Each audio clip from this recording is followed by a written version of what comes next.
minutos, sino carneado. Conspiración. Tienen poder económico y tienen poder político.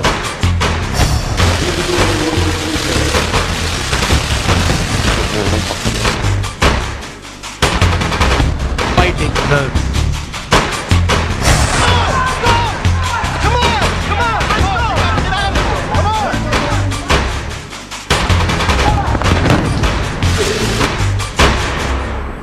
Potang ina memurahin kita dyan sa forum na yan. Bienvenidos a la edición internacional del Noticiero de la Televisión Pública. Como todos los sábados vamos a estar hasta las 14 contándoles qué cosas pasaron en el mundo, también tratando de analizarlas con usted y al mismo tiempo en una semana en la que una vez más todos y en todos los países nos sorprendimos con una prueba nuclear por parte de Corea del Norte. Mañana se cumplen 15 años de los atentados del 11 de septiembre, los atentados que reintrodujeron, potenciaron, agudizaron la tensión en Medio Oriente, que le dieron pie a Estados Unidos para invadir primero Afganistán, después Irak, y que terminaron de conformar al terrorismo como uno de los ejes de la preocupación norteamericana y de la nueva doctrina de seguridad norteamericana. ¿Cómo cambió el mundo a partir del 11 de septiembre? En un rato vamos a estar hablando del tema. El presidente de Filipinas insultó al presidente de los Estados Unidos, Barack Obama, y por eso se suspendió una reunión entre ambos. Pero detrás de eso está la lucha contra el narcotráfico en Filipinas. 2.000 muertos o más en 2 meses y un 91% de popularidad para Rodrigo Duterte. Las cooperativas mineras han sido el instrumento de las transnacionales para tratar de apoderarse del recurso en Bolivia. Esto es lo que opina el gobierno de Evo Morales. La respuesta violentísima fue el asesinato de un viceministro. ¿Cómo está afectando la situación política y social en Bolivia este conflicto que todavía no encuentra un curso? Lo repasamos a través de un informe en este programa. Marcada por las evidentes tensiones entre las relaciones de China, el país anfitrión, y Estados Unidos, culminó la semana pasada en Hangzhou la reunión del G20.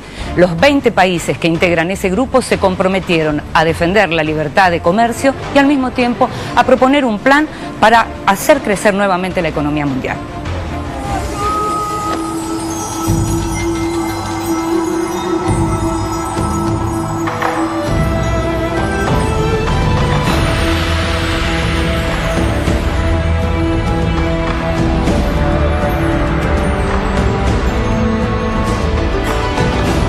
La 11ª cumbre del G20, el grupo que nuclea a las mayores economías del mundo, celebrada entre el 4 y el 5 de septiembre pasado en la ciudad china de Hangzhou, comenzó con un incidente menor, pero altamente significativo, por un desacuerdo entre la delegación de avanzada de los Estados Unidos, que esperaba el arribo del presidente Barack Obama, y los funcionarios chinos a cargo de recibirlo. Como consecuencia de esto, Obama se vio obligado a bajar por una salida secundaria del avión presidencial y no tuvo la tradicional alfombra roja que recibió a todos los mandatarios extranjeros. Los funcionarios chinos que le dieron la bienvenida eran, además, de segunda línea y se prohibió a integrantes de la comitiva presidencial estadounidense y a periodistas acercarse a recibirlo. Para los chinos se trató de un malentendido idiomático. En Estados Unidos, en cambio, parte de la prensa y el establishment político interpretó el desaire como un mensaje deliberado. El entredicho es una metáfora apropiada del estado actual de las relaciones chino-estadounidenses, así como de las expectativas de China cifradas en esta cumbre. Beijing escenificó cuidadosamente este encuentro para que no fuera una cumbre más y sirviera para instalar sus aspiraciones de liderar la economía mundial en los próximos decenios. El lema oficial de la cumbre también lo dice: hacia una economía mundial innovadora, revigorizada, interconectada e inclusiva. En una sola frase se puede leer entre líneas un mensaje con un destinatario inequívoco: Estados Unidos, al que se le anuncia el fin del antiguo régimen y el advenimiento de la multipolaridad política y económica. 我们决心推动包容和联动式发展，让20国集团合作成果惠及全球。 Por otro lado, la mención a la conectividad alude al proyecto más ambicioso de China. el Cinturón Económico Ruta de la Seda, también conocido como OBOR, por las siglas de Un Cinturón, Un Camino en inglés. Se trata de un proyecto presentado en 2013 por el presidente chino Xi Jinping, hacia el que Beijing avanza sin pausa. Consiste en un complejo de infraestructura terrestre y marítima y acuerdos de cooperación e intercambio que garanticen la conectividad comercial de la República Popular China con el resto de Eurasia, creando una gigantesca área económica. Incluye a unos 60 países y, como la antigua Ruta de la Seda, atraviesa Asia Central, Rusia, Medio Oriente y Europa. Pero integra también al sudeste asiático, África y Oceanía a través de la denominada Ruta Marítima de la Seda. OBOR integrará otros ejes comerciales que Beijing ya está explotando, como el corredor China-Pakistán y el corredor económico Bangladesh, China, India y Myanmar. El sustento de esta conectividad es una red de vías de ferrocarril, puertos, puentes y rutas que ya está en marcha en toda el área.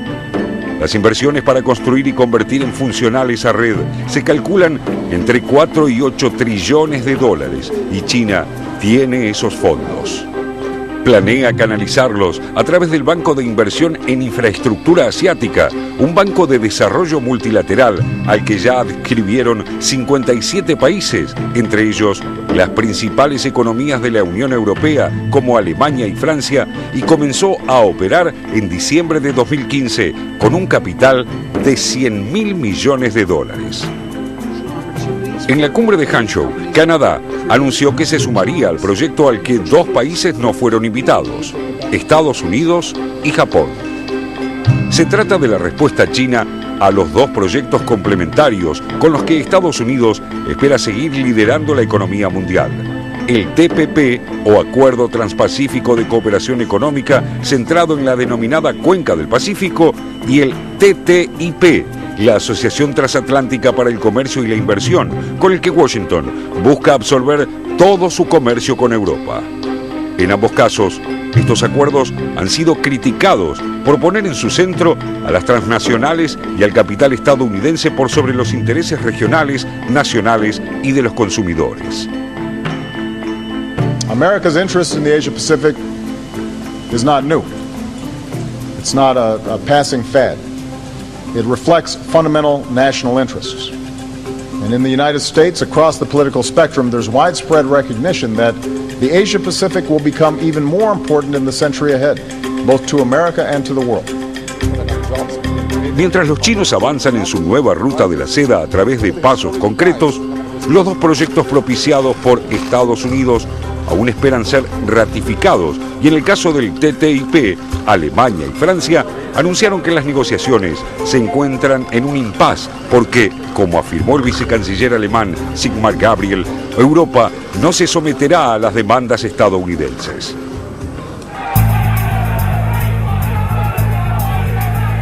En tanto, Europa y Estados Unidos aún luchan por superar las ondas expansivas de la recesión iniciada en 2008 y se agregan crisis políticas con consecuencias económicas como las producidas por el Brexit o la cuestión de la inmigración, derivación directa del auspicio occidental de la guerra en Medio Oriente. China, aunque ha desacelerado su crecimiento, sigue siendo la segunda economía del mundo, apoyada en su gigantesco mercado interno, una fuerza de trabajo capaz de adaptarse a condiciones inaceptables en otros países y una potencia de inversión que ya se proyecta en todos los continentes. Estas tensiones son las que se movieron bajo la superficie de la cumbre de Hangzhou, en la que, como sostienen muchos analistas, el poder económico hizo evidente su desplazamiento hacia el este del mundo.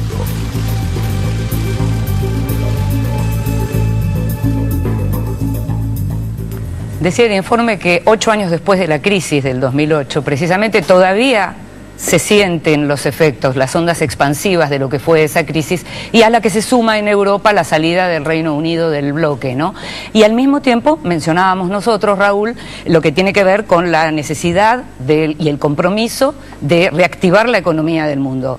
¿Qué posibilidades hay? Porque escuchamos muchas siglas, aparecen muchas siglas de grupos y con nombres, ¿no?, raros, pero ¿qué posibilidades concretas? Y además escuchamos un tema recurrente en cada una de estas 11 reuniones que ya lleva el G20. siempre el tema de la salida de la crisis es uno de los temas importantes, uno de los temas que concentra buena parte de los esfuerzos.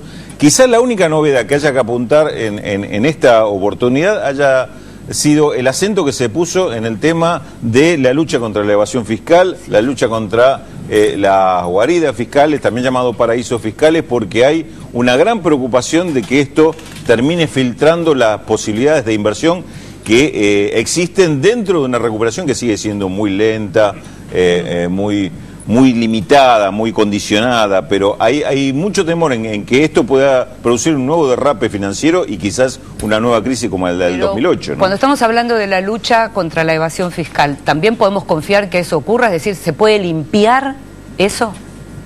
Otra vez estamos planteándolo en términos de, digamos, de intenciones. Otra vez es un planteo un poco más duro, hay que decirlo, que en veces anteriores, pero todavía no con herramientas concretas. De acuerdo a lo que se está planteando es el tema del intercambio de información, el mayor avance que habría en este sentido. No todos se están poniendo ni siquiera el mismo esfuerzo también en esto, es otro de los problemas que existen, pero la preocupación está presente. El tema de comercio evidentemente no termina de resolver todo el conflicto y es más, todas las propuestas, como decía vos también en este tema de las diferentes siglas que se van planteando, nadie sabe a ciencia cierta si eso es una solución o una traba más, cerrando el comercio a favor de una u otra potencia. Entonces, es todavía un tema muy peleado, muy conflictivo, no hay soluciones definitivas y lo que sí se ven cada vez más claramente las preocupaciones. Lo que sí hay son elecciones en noviembre en Estados Unidos y las tensiones entre Estados Unidos y China, o por lo menos entre sus gobernantes, emergieron en esta cumbre. Yo no recuerdo, Inde, por ahí ustedes tienen memoria... Son más grandes, claro.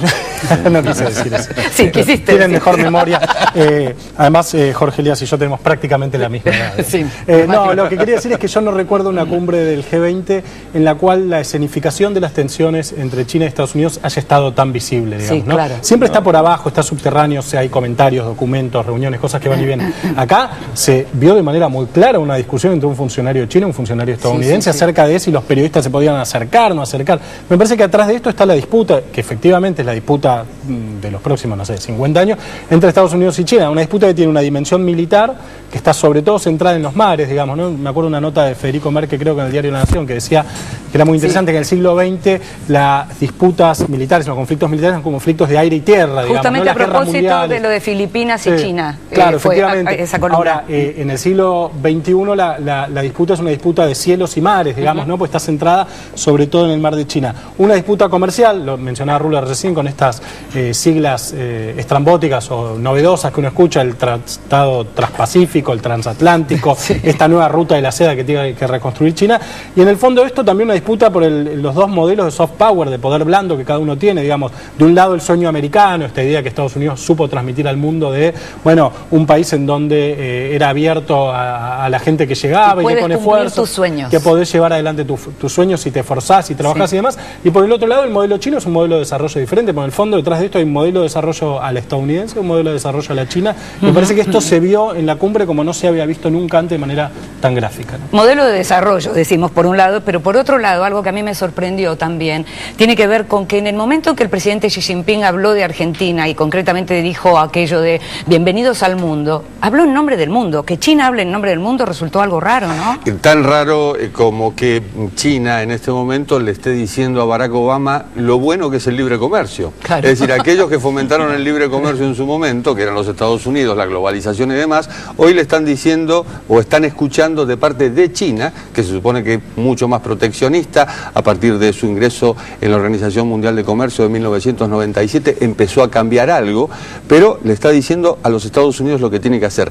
Y hablabas de las elecciones de los Estados Unidos, y vos fíjate que el presidente de México, Peña Nieto, también le habló del libre comercio a Donald Trump, es decir, a un candidato presidencial norteamericano que quiere salirse del NAFTA, del Tratado de Libre Comercio de América del Norte, quiere replegarse porque la visión es esta: China en este momento está en una apertura con 60 países y ha logrado tratados comerciales mucho más amplios de los que ha logrado en 10 años los Estados Unidos.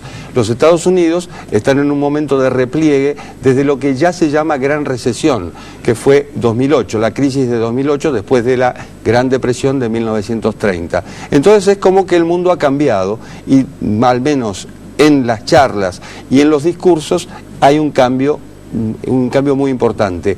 China hoy no es espejo para el mundo, pero sí tiene una clase media robusta que puede dar ejemplo de lo que pasa o de lo que puede pasar en la distribución de la riqueza, y los Estados Unidos tienen una desigualdad lacerante por la cual hay un 1% que gana muchísimo más que el 99% que protesta en las calles. ¿Y cómo viste vos esta tensión entre Estados Unidos y, digamos, entre Obama y Xi Jinping o los funcionarios? Es parte justamente de, en este momento, de un contexto mucho más amplio que excede a los Estados Unidos y excede a China. Hablaba el informe de la ruta de la seda, por ejemplo, y hablaba el informe también del Tratado de Libre Comercio que quieren establecer los Estados Unidos con Europa.